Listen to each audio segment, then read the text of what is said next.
Good morning, students. Today we start 19th chapter of अष्टांग हृदय सूत्र स्थान अथा तो वस्ति विधि अध्याय व्याख्यास्यामि 30 मात्र्यादि महर्षि।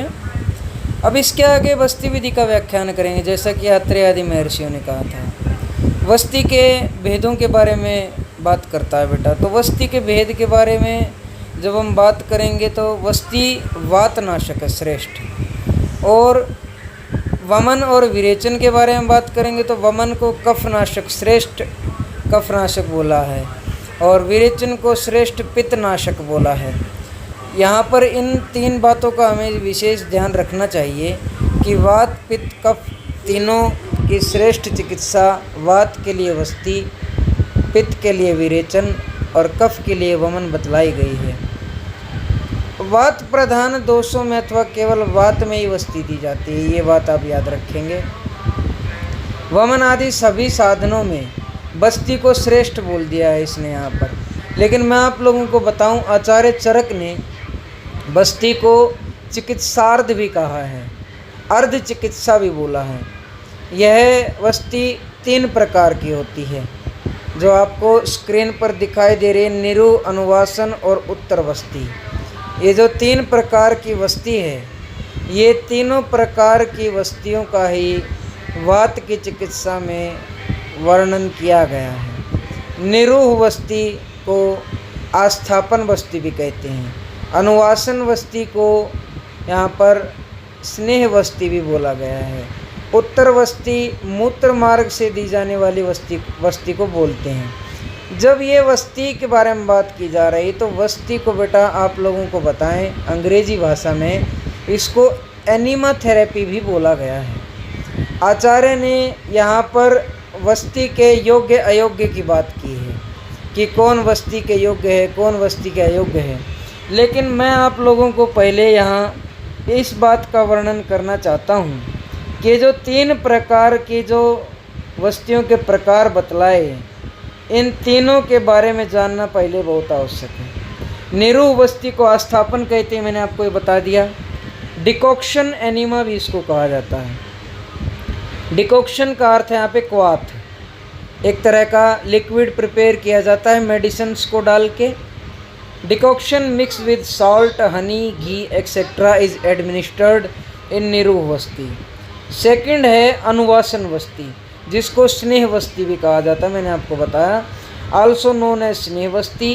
घी, oil, fat etcetera are administered. Herbal oils such as नारायण तेल, धन्वंतर तेल, महानारायण तेल, हर्बल घृत्स are also commonly used for this अनुवासन वस्ति। लास्ट है बेटा उत्तर वस्ति। उत्तर वस्ति administered through urethral route is known as उत्तर वस्ति। जब इन तीनों के बारे में आपको अच्छे से जान गए हैं तो इसके बाद इसके योग्य अयोग्य के बारे में जान लीजिए। क्या कहता है? वस्ति के योग्य person suitable for decoction enema are, पहला है गुल्म रोगी, ट्यूमर ऑफ द एब्डोमेन या गैसियस ट्यूमर। ट्यूमर से बेटा यहाँ आप लोगों को कैंसर नहीं मानना है, ये एक तरह से पेट में हवा भर जाना, इस तरह से इसको गैसियस ट्यूमर भी इसीलिए बोला जाता है। सेकंड है आनाह। आनाह को ब्लोटिंग और फुलनेस, पेट का फूल जाना। नेक्स्ट है खुड। खुड को वातरक्त भी बोलते हैं और गाउट भी बोलते हैं। इसके अंदर सीरम यूरिक एसिड जो रहता है हमारी बॉडी के अंदर वो बढ़ जाता है। नेक्स्ट है प्लीहा, डिजीज़ ऑफ द स्प्लीन और स्प्लीनोमेगेली, वस्ति के योग्य बताया है। निराम अतिसार। निराम अतिसार का अर्थ ये बेटा शुद्ध अतिसार, जिसमें आम युक्त मल बाहर न निकलता हो। Diarrhoea unassociated with other disease. Next है शूल। शूल को पेन एब्डोमन बोला गया है। जीर्ण ज्वर, क्रॉनिक फीवर, प्रतिशाय, राइनाइटिस, जुखाम इसी को कहा जाता है। शुक्र ग्रह या वात ग्रह, मल ग्रह, इनको obstruction of semen, flatus and constipation. Next है वर्धम। वर्धम यहाँ पे एनलार्जमेंट ऑफ द स्क्रोटम को बोला गया है। अश्मरी, यूरिनरी कैल्कुलाई को। रजोनाश, एमिनोरिया को। दारुण वात रोगियों की चिकित्सा के लिए। कहता है ग्रीवियस डिजीज ऑफ वात ओरिजिन। ग्रीवियस का अर्थ है जो सीधा कब्र में, जो सीधा शमशान में आदमी को ले जाए, उन डिजीज़ के बारे में यहाँ पे आचार्य ने बतलाया है। अब कहता है निरुवस्ति के अयोग्य कौन है। निरुवस्ति के अयोग्य में जब बात चलती है person unsuitable for decoction enema, इसमें आस्थापन के अयोग्य के बारे में बात हो रही है।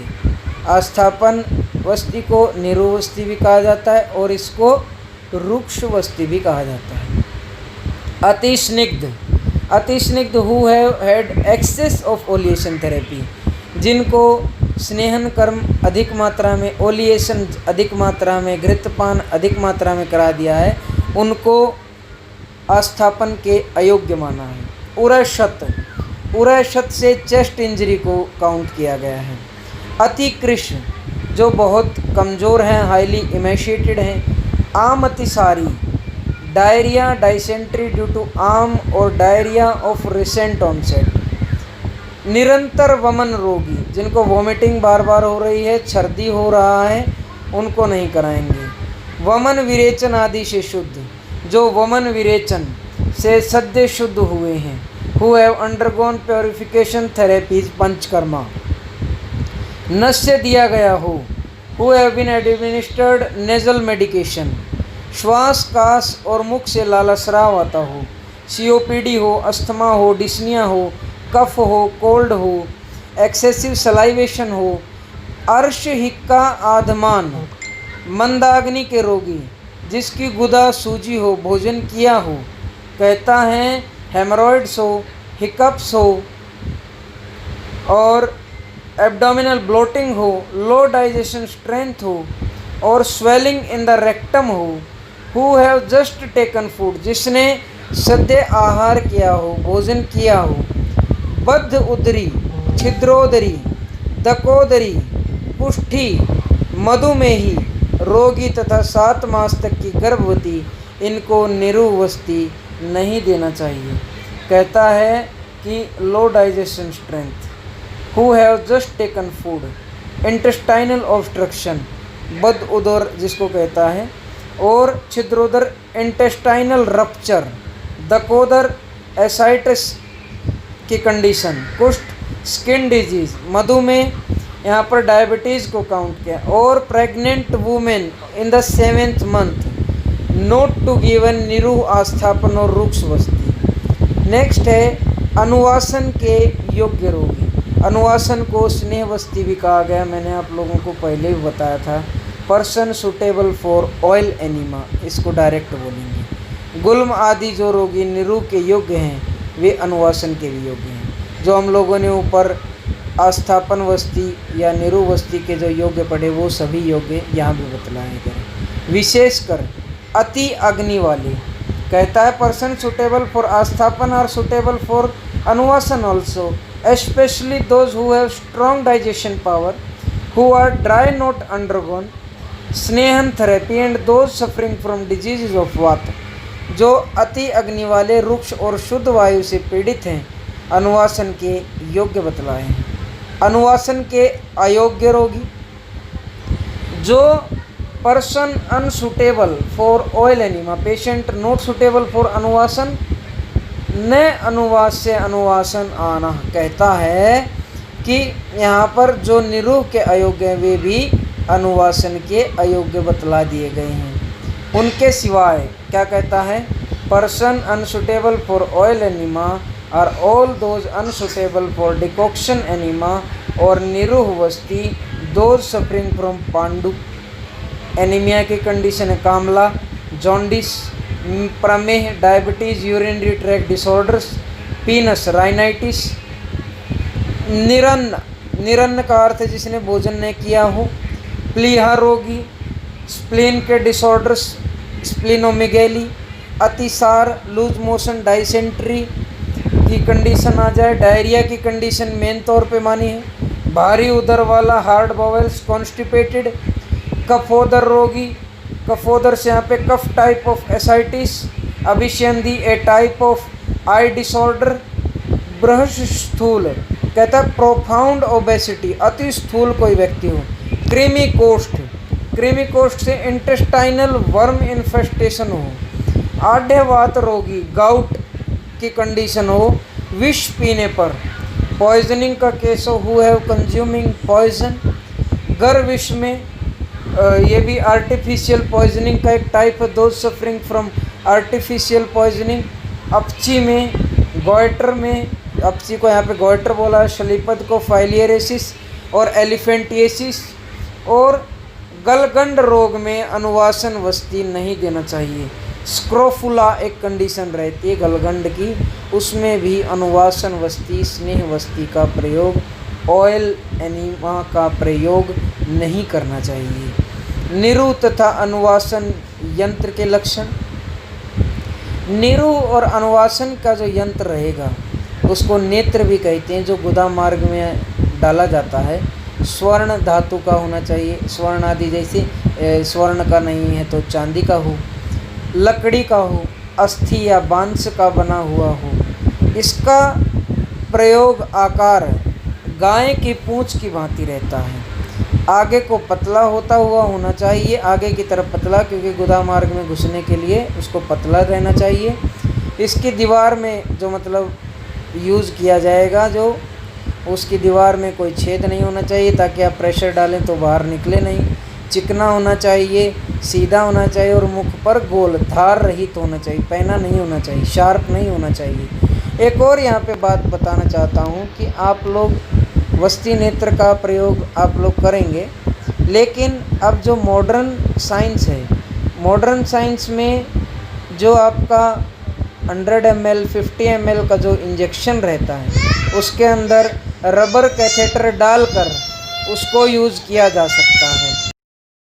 अब हम उस यंत्र के बारे में सुन रहे थे कि उस यंत्र को गाय की पूंछ के आकार का रहता है, जो नीचे से पतला और ऊपर की तरफ बढ़ते बढ़ते मोटाई को प्राप्त करता है।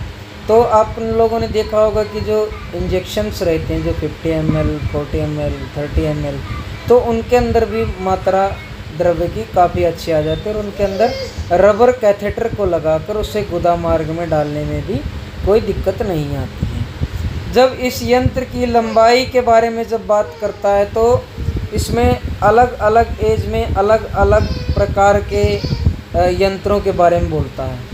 लेकिन आप लोगों को एक बात याद रखनी है कि रबर कैथेटर की कोई मोटाई या लंबाई अलग अलग पेशेंट के लिए अलग अलग नहीं बतलाई गई है, वो केवल एक ही रहती है।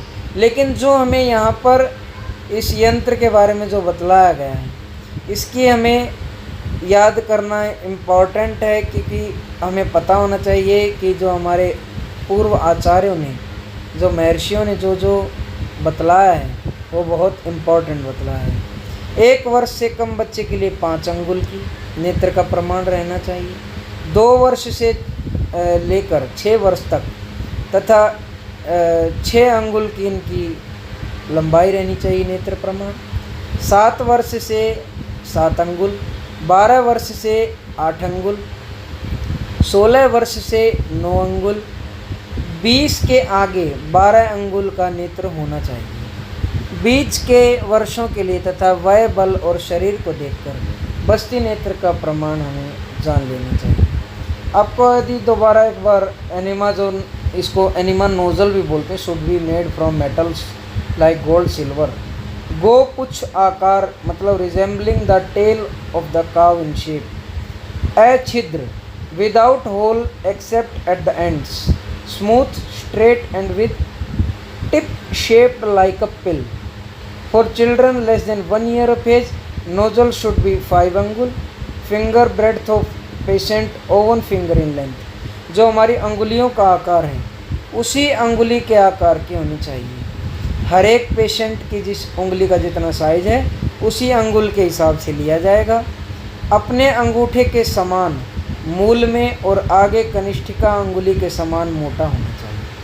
कहता है the measurement may be slightly increase for those of other age groups based on their strength and body build. Its orifice at its root should be 1 अंगुल in diameter for children of 1 year of age. Diameter of the orifice should be increased by half angle for different age groups and its maximum is 3 angle diameter. As its tip, the orifice should allow more free movement of soaked mudg. कहता है यह जो यंत्र छिद्र है 1 साल के बच्चे के लिए 6 अंगुल लंबे यंत्र का छिद्र मूल में 1 अंगुष्ठ होना चाहिए। इस प्रकार इसको आधे का आधा अर्थात 1/4 अंगुल बढ़ाते हुए 3 अंगुल तक बढ़ा सकते हैं, लेकिन छेद इतना होना चाहिए कि मूंग, उड़द और सूखी कलाई और बेर की गुठली निकालने योग्य क्रम से होने, मतलब इनके अंदर दाल डालो या उड़द की दाल डालो या बेर की गुठली डालो तो वो उसमें से निकल जानी चाहिए। क्यों? क्योंकि इतना बड़ा छिद्र तो होना ही चाहिए जिसके अंदर से द्रव पदार्थ आसानी से गुदा मार्ग में पहुंच सके। इसमें जो ये बताया कि 1 से 7 साल वाले के लिए 6 अंगुल, 7 साल वाले के लिए 7 अंगुल, 12 साल वाले के लिए 8 अंगुल, 16 वर्ष वाले के लिए 9 अंगुल, 20 वर्ष और उससे ज़्यादा उम्र वाले के लिए 12 अंगुली चाहिए।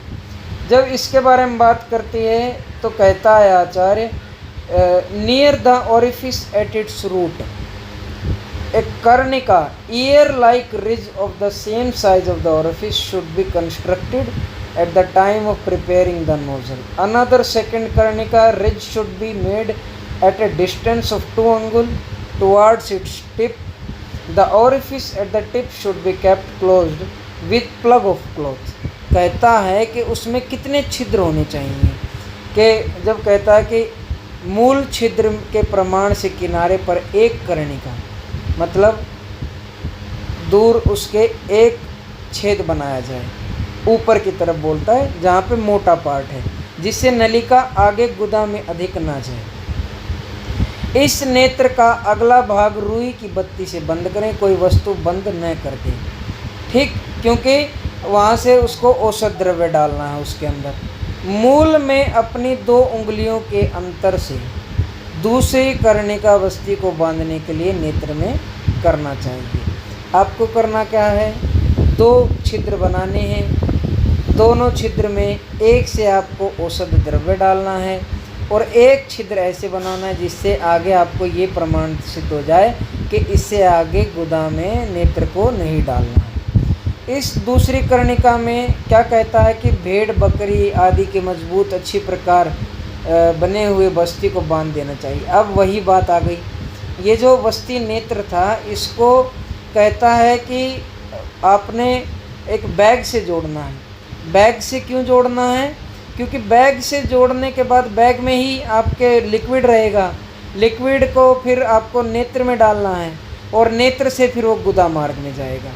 तो यहाँ पर अब बैग्स का यूज़ नहीं किया जाता मॉडर्न साइंस में, यहाँ पर अब इंजेक्शंस का यूज़ किया जाता है, जिसमें जितनी मात्रा में आपको डिकॉक्शन एनीमा के लिए चाहिए या आपको ऑयल चाहिए या आपको घी चाहिए, वो आप अपने इंजेक्शन में मात्रावत ले सकते हैं। बस्ती को कहता है कि बस्ती एक बैग रहता था जो या तो बकरी का हो, भेड़ का हो, भैंस का हो। यहाँ पे बस्ती से यूरिनरी ब्लैडर को लिया गया, आप सभी समझ जाएंगे इससे। और हरड़ या कीकर के रेंगने के कारण लाल छिद्र रहित, गांठ रहित, गंध एवं शिराओं से रहित पतली उत्तम धागे से भली प्रकार बांधी गई और सुगमता से जिसमें औषध रखी जा सके ऐसा होना चाहिए। कहता बस्ती पुटक के बारे में बात करता है, एनीमा बैग इसको बोलते हैं, मैं आपको बता दूं। Urinary bladder of goat, sheep, buffalo और other animals was used as enema bag. The bladder should be sturdy, well beaten, made red by tanning with astringent substances. The bladder should be devoid of holes, छेद नहीं होने चाहिए, नहीं तो उसमें से औषध द्रव्य बाहर निकल जाएगा। Hard spots, it should not be torn. To such a bladder big end of the nozzle is adjusted and tied with threads. If the bladder is not available, skin of thigh. कहता है अगर आपको bladder नहीं मिलता, बस्ती के अभाव में आपको क्या करना है? कहता बस्ती के अभाव में चमगादड़ का चर्म या मजबूत वस्त्र को काम में लेना चाहिए। कहता है if the bladder is not available, skin of thigh and legs of animals और thick cloth may be utilise for making the bag.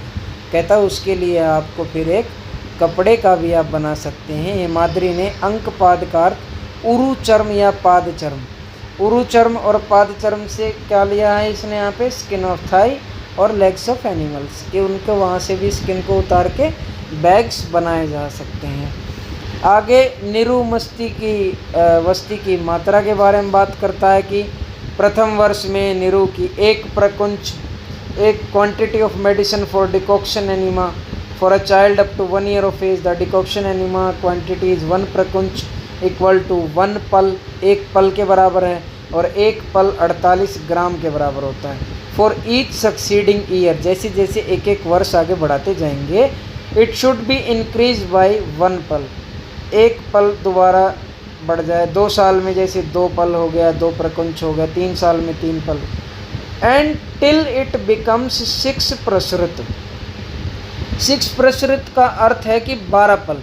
इसके आगे प्रत्येक वर्ष एक एक प्रकुंच बढ़ाएंगे जब तक कि 6 प्रसृत ना हो। 6 प्रसृत होता है बेटा 12 पल के बराबर, और 12 पल बराबर होता है 576 ग्राम, 576 ग्राम।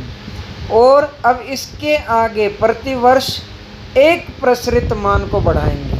For a 12 year old the quantity is 12 पल, further on it should be increased by 1 प्रसृत 2 पल। 1 प्रसृत को कितना माना है, 2 पल के बारे में माना है। 2 पल का अर्थ यहाँ पे क्या लिया गया है, 96 gram. Each year till it becomes 12 प्रसृत, 24 पल हो जाएगा 1152 ग्राम, 1152 ग्राम्स।